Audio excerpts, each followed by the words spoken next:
Today I'm preparing ribs that I'm going to smoke tomorrow.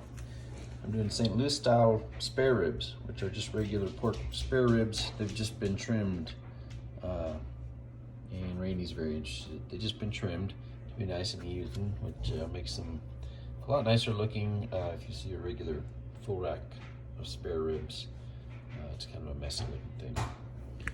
So here we go. All right, I've got my ribs unpackaged and rinsed thoroughly, patted dry with paper towels.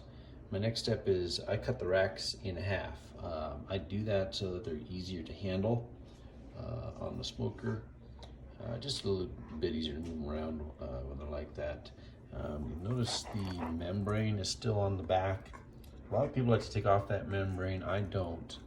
That's one of my techniques for high altitude smoking, where we deal with typically low humidities. I leave that membrane on because I think it helps lock in moisture content in the ribs. I've got a nice, very sharp knife here, Japanese steel, for trimming my meats. It's important to have a sharp knife. So we're going to cut these half, and then we'll get them rubbed up. All right, so my ribs are cut in half, and I've coated them in a pretty thin coating of honey mustard sauce. And I'm doing that to help the rub stick to it. Actually, I don't normally do this. I normally put my rub just straight on the meat and leave it that way.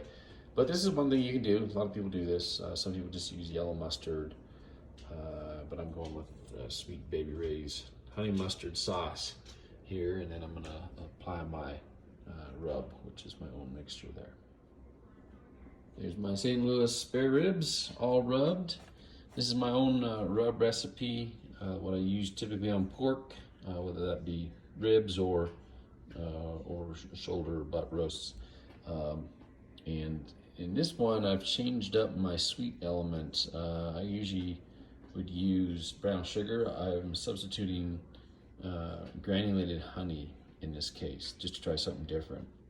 So my pork rub recipe is 3 parts of that sweet element, brown sugar, or in this case granulated honey, 2 parts coarse ground salt, 2 parts coarse ground black pepper, 1 part garlic powder, 1 part smoked paprika, and 1 part chipotle powder.